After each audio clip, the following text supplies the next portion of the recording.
Es extraño porque es un resultado que de alguna manera es famoso entre las personas que lo conocen, pero por alguna razón tampoco se habla mucho de él en, por ejemplo, en clases de la facultad o cosas por el estilo. Eh, es una muy bonita aplicación del uso de la teoría de conjuntos hacia problemas de otras áreas.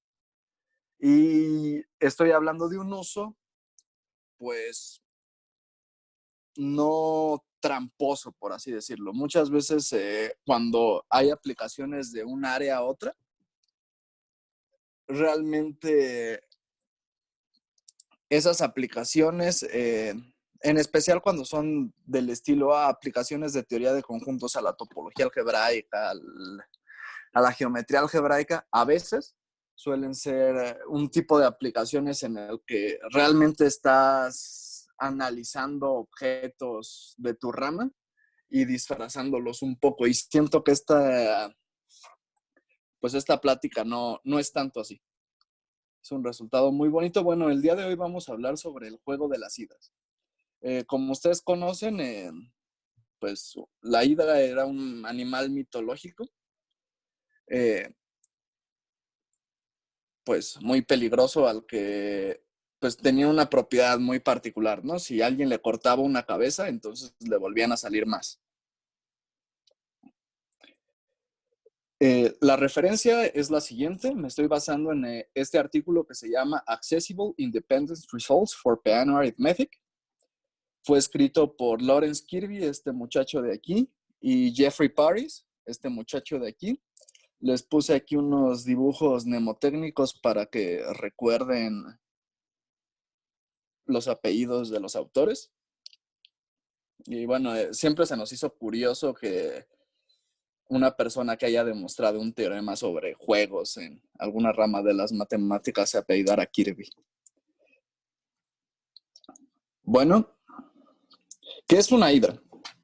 Una hidra es pues un objeto que consiste de dos componentes. La primera es un árbol. Entonces recordemos que una gráfica G con su conjunto de vértices B sub G y su conjunto de aristas E sub G, es un árbol si es conexa y no tiene ciclos. Que sea conexa quiere decir que si tienes dos puntitos, entonces tú a partir de seguir aristas, pues puedes llegar de cualquier puntito a cualquier otro, ¿no? Y que no tenga ciclos quiere decir que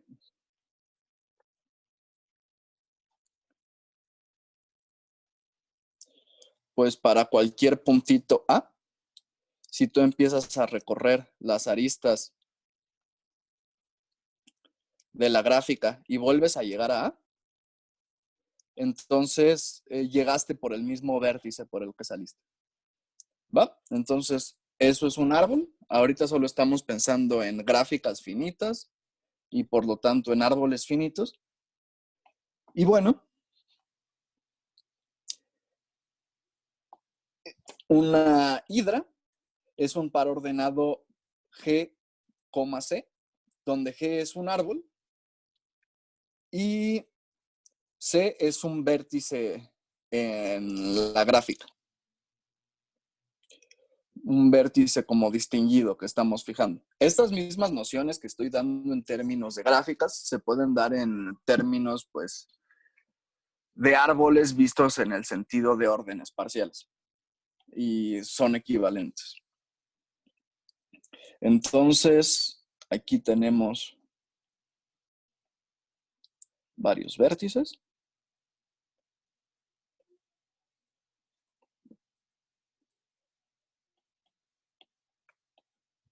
Este puntito rojo de aquí es el puntito distinguido.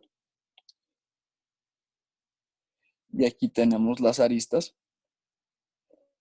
que conectan a dichos vértices. Entonces, este es el ejemplo de una hidra. Antes de aprender cómo matar hidras, vamos a ver un poco su anatomía. Entonces, la anatomía de una hidra. Pues aquí tengo dibujado una hidra. Al elemento distinguido de la hidra, de la gráfica, le vamos a llamar el cuerpo de la hidra. Entonces, en este ejemplo, en esta hidra que dibujé aquí, el cuerpo sería el puntito rojo. Entonces, este de aquí es C sub H. Y es el cuerpo. Ahora, antes de hablar sobre los demás conceptos, pues hablamos sobre la altura que tiene un vértice. Entonces, por ser la hidra en particular un árbol, entonces para cualquier vértice que yo me tomo, por ejemplo, este de aquí,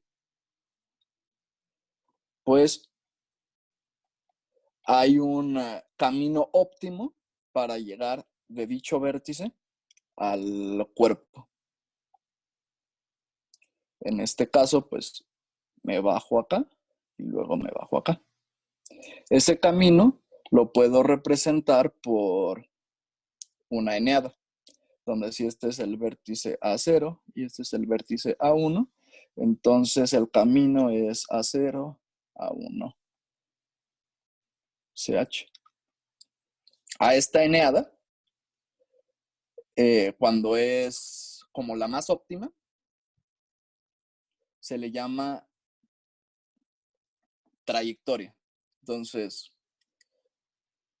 si esta trayectoria de aquí tiene n más 1 puntos,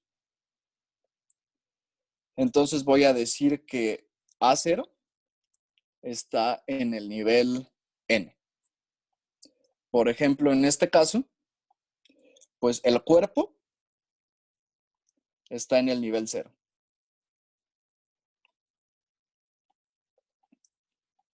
Aquí vamos a borrar tantito.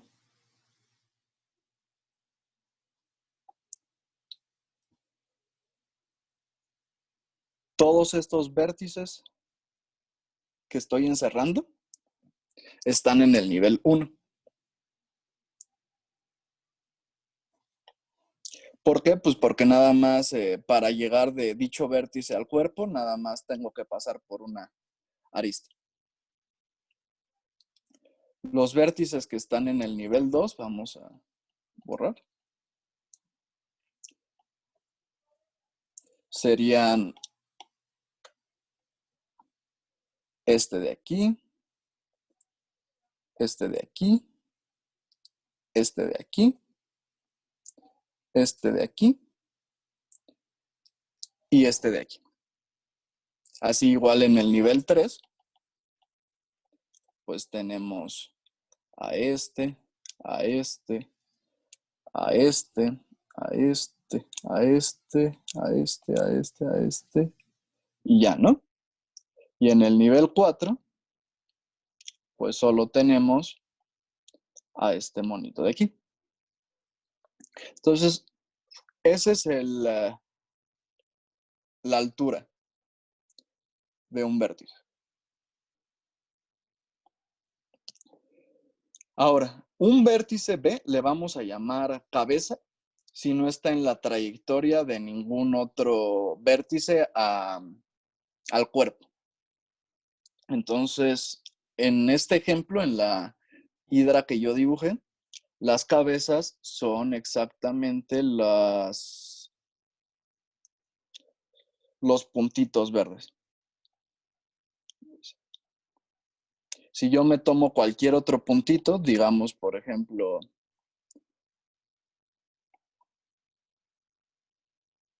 este de aquí, entonces ese puntito no es cabeza. ¿Por qué? Porque pues yo puedo empezar con A1 siendo este vértice de aquí y la trayectoria de A1 al cuerpo, pues justamente está pasando por el vértice tachado. Entonces ese vértice tachado no es una cabeza.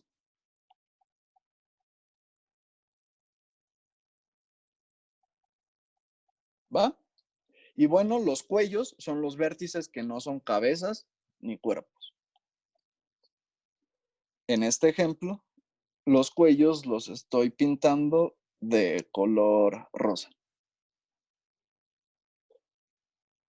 ¿Va? Si ustedes quieren hacer más realista su hidra, pues las cabecitas las dibujan así con dientes para que se vean muy feroces. Muy bien.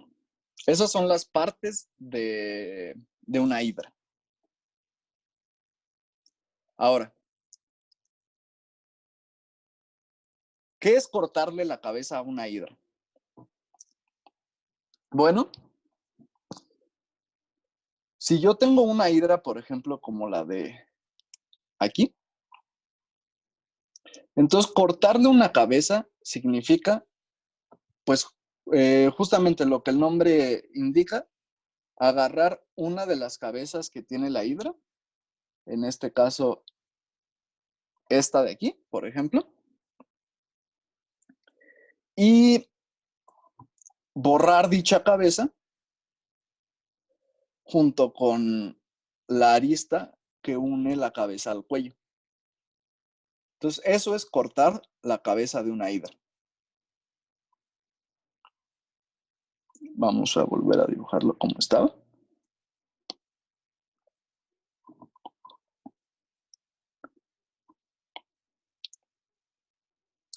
Muy bien.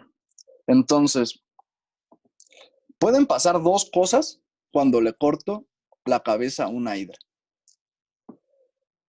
El primer caso es en el que yo le corto a la hidra una cabeza que está pegada al cuerpo.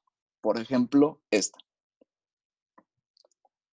Si yo le corto una cabeza a una hidra que está pegada al cuerpo, entonces la hidra no va a hacer nada. Es decir, si le corto la cabeza, la hidra se queda así. Pues vamos a pensar que ahora estamos trabajando con esta hidra. ¿Y qué pasa si yo le corto una cabeza a la hidra que no está pegada al cuerpo? Agarremos, por ejemplo, esta cabeza de aquí.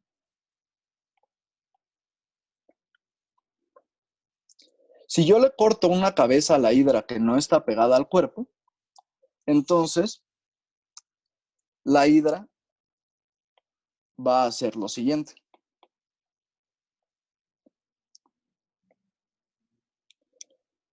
Vamos a dibujar lo que pasaría. Tengo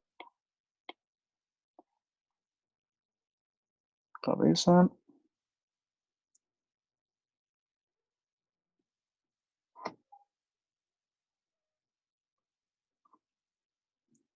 Cabeza, cabeza, cabeza, cabeza, cabeza y cuerpo, cuello, ¿va? Entonces, cuando yo le corto la cabeza a la hidra, de este estilo, entonces yo lo que voy a hacer es, me fijo en el cuello al cual estaba pegado dicha cabeza. En este caso es este de aquí, ¿no? Aquí lo estoy representando con esto. Ahora, me voy a bajar un nivel.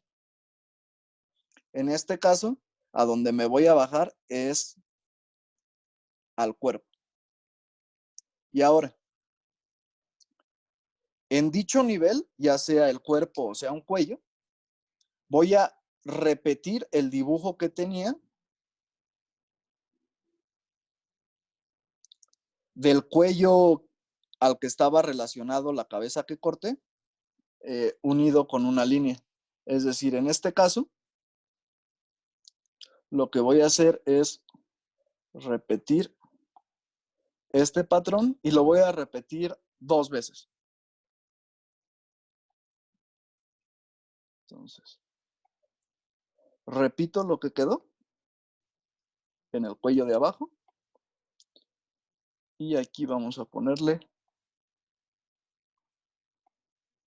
otras cabezas. ¿Va? Entonces me bajo un nivel del cuello y repito el segmento de la hidra que estaba pegado a la cabeza que corté. Entonces vamos a hacer otro ejemplo. Entonces ahora tenemos esta hidra. Este fue el paso 1.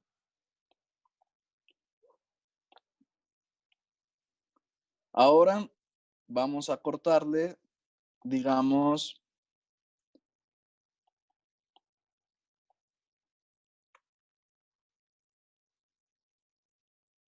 esta cabeza de aquí. Entonces, dibujo a mi hidra y pongo su cuerpo. Pongo 1, 2. Aquí voy a poner las cabecitas que ya tenía. En este caso, pues dibujo aquí las cabezas.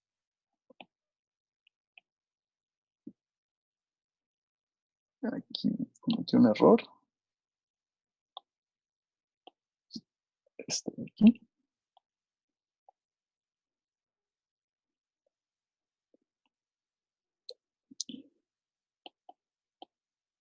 Y pongo aquí sus cuerpos. Sus cuellos, perdón. Muy bien, y entonces ahora, ¿qué es lo que se debe de hacer? Esta cabeza no estaba pegada al cuerpo. Entonces yo lo que hago es me bajo un nivel y repito toda la estructura que tenía en la cabeza que corté, en el cuello de la cabeza que corté, 2 veces. Entonces, subo un nivelito y repito la estructura. En este caso, lo que me queda es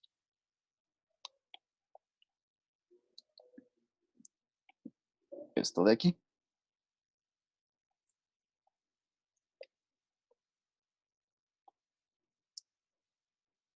Entonces, ese sería el paso 2.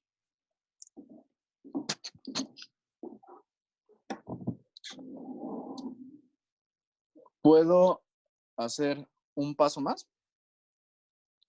Nada más para que termine de quedar clara la idea. Entonces, aquí tengo la cabeza, el cuerpo, perdón, y lo que voy a hacer ahora es cortar esta cabeza de aquí. Entonces dibujo esta cosa y pues, lo voy a dibujar ya un poco más rápido.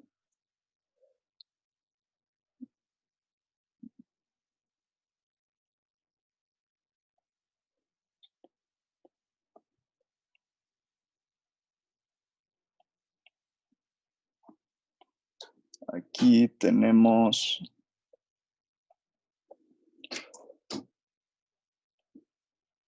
cuerpo, cuerpo, cuerpo, cuerpo, cuerpo. Digo cuello. Aquí tenemos más cuellos. Y aquí pintamos sus cabezas.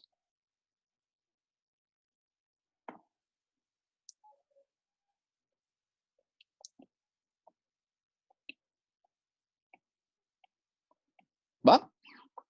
Entonces, empezamos con una hidra que no tenía, pues, tantas cabezas. Y ahorita en el paso 3, siguiendo los cortes que yo les dije, acabamos con una hidra que tiene 1, 2, 3, 4, 5, 6, 7, 8, 9, 10, 11, 12, 13, 14, 15, 16. 16 cabezas. Entonces la pregunta es la siguiente. Si alguien me da una hidra en específico, yo puedo encontrar una estrategia para que después de un número finito de pasos, la hidra quede sin cabezas.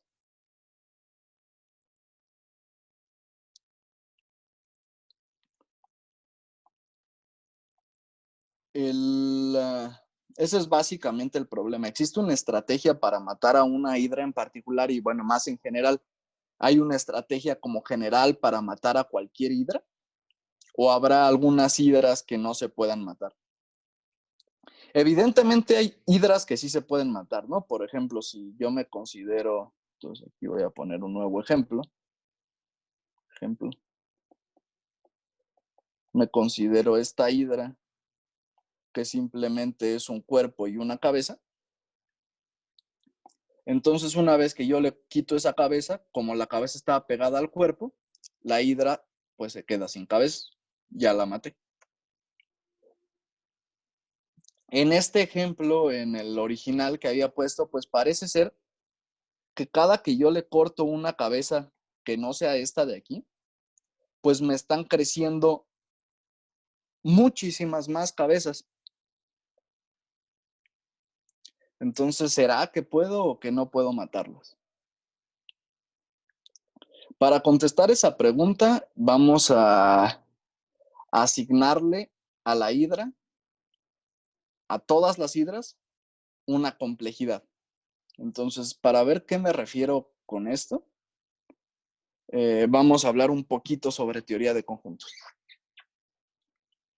Un buen orden es un par ordenado X, una relación binaria a la que le solemos llamar menor, de tal suerte que cumple pues varias propiedades. Para empezar, para cualquier A en X, se tiene que A no es menor que A.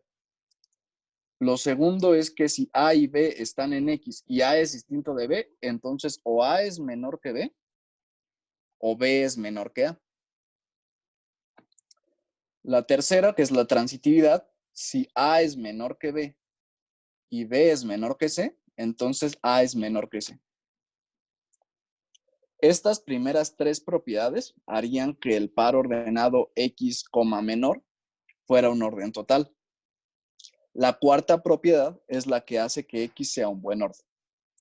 Si yo me tomo un subconjunto no vacío de X, entonces existe alguien en dicho subconjunto A, de tal suerte que para cualquier B en A, o B es igual a A, o B es menor que A. Este hecho de que B es igual a A o B es menor que A, B es mayor que A, se escribe como B es mayor o igual a A. ¿Va? Cambiando el simbolito aquí, abusando un poco de la notación. Bueno, este elemento resulta ser único. Hay un único A para el cual pasa eso. Y por lo tanto, vamos a definir para cualquier subconjunto A de X no vacío a este A como el mínimo de A. Entonces, una buena manera de pintar a los buenos órdenes es como líneas con flechitas. Entonces, así los solemos dibujar. Es una línea con una flecha y cada que yo me tomo dos puntitos aquí, pues si yo dibujo a este puntito más abajo que este, entonces es porque este es menor que el otro. ¿Va? Y lo que me está diciendo la propiedad del buen orden es que cada que yo encierro aquí un subconjunto de X, entonces va a haber aquí un elemento distinguido que es menor a todos los demás y al que le llamábamos A, ¿no? El mínimo. ¿Va? Entonces ese es un buen orden.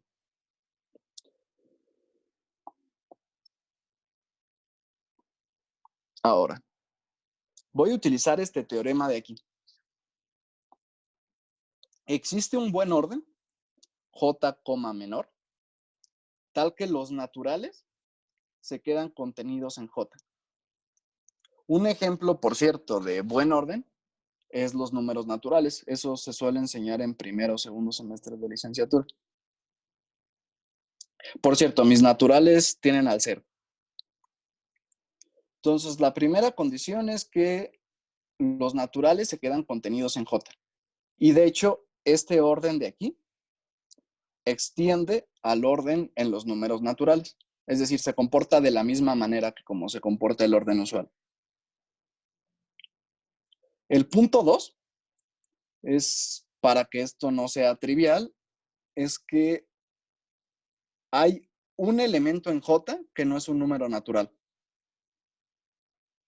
Y bueno, como J menos los números naturales es un conjunto distinto del vacío y J es un buen orden, entonces, pues tiene un mínimo. Llamaremos omega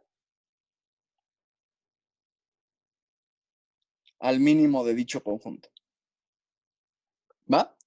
La tercera propiedad es que cada que yo me tomo a un elemento que está en J y no es un número natural, entonces es más grande que todos los números naturales. Esas son como las tres principales propiedades que cumple J y una extra que es muy importante. Nosotros recordamos que tenemos una suma, un producto y exponenciación definidas sobre los números naturales. Bueno, este buen orden J cumple que todas estas operaciones se pueden extender a J y de manera que se siguen portando bonito respecto al orden. ¿A qué me refiero con bonito? Son muchas propiedades y ahorita nada más lo que quiero es que se lleven una idea pues intuitiva de cómo está funcionando este problema. Por eso no las escribo todas. Yo creo que terminarían pues olvidándose dentro de 2 diapositivas. Pero cosas como por ejemplo que si A es menor que B, entonces C más A sea menor que C más B. O ese tipo de propiedades que pues suele cumplir la suma, el producto y la exponenciación en los números naturales respecto al orden.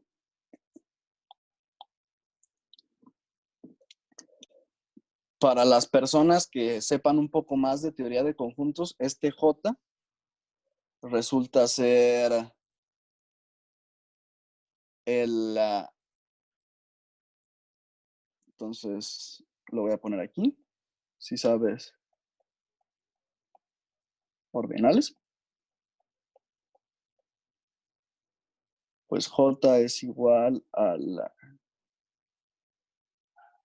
supremo de omega, omega al omega, omega al omega al omega, omega al omega al omega al omega, y bla, bla, bla, bla. Entonces es el mínimo ordinal tal que es cerrado bajo estas operaciones de exponenciación.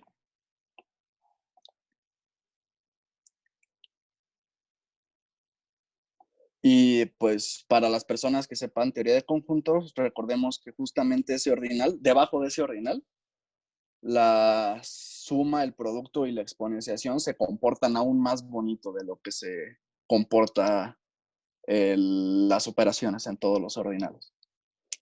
Bueno, entonces el teorema es este. Existe este buen orden que cumple estas tres propiedades y que extiende a las operaciones de los naturales de manera que todo se sigue comportando de manera bonita. Muy bien.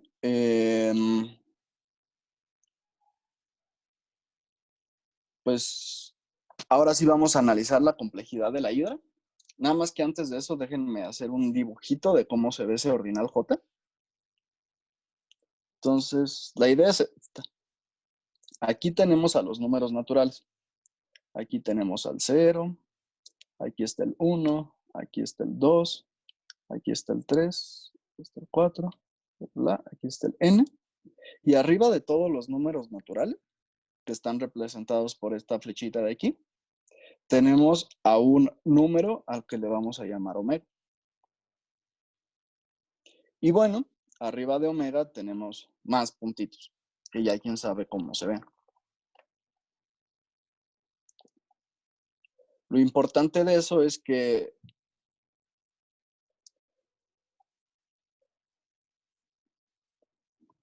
pues la cosa principal que hace funcionar a esto es que omega es más grande que todos los números naturales.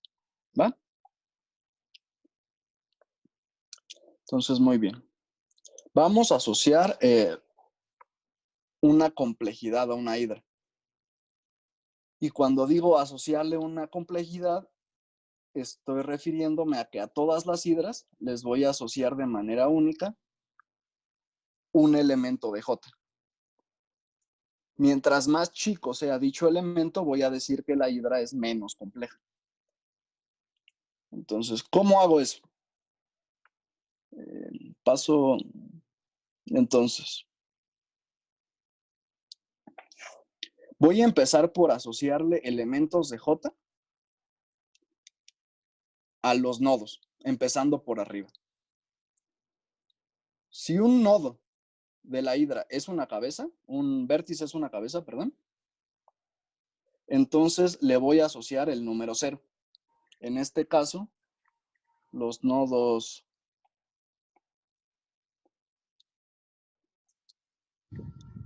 Vamos a ponerle aquí. Oye, Chapi, te interrumpo un momento. Ya se nos va a acabar el tiempo de reunión. Entonces, vale. cierro la reunión y otra vez conéctense al mismo link como si nada hubiera pasado. Va a tomar 10 segundos.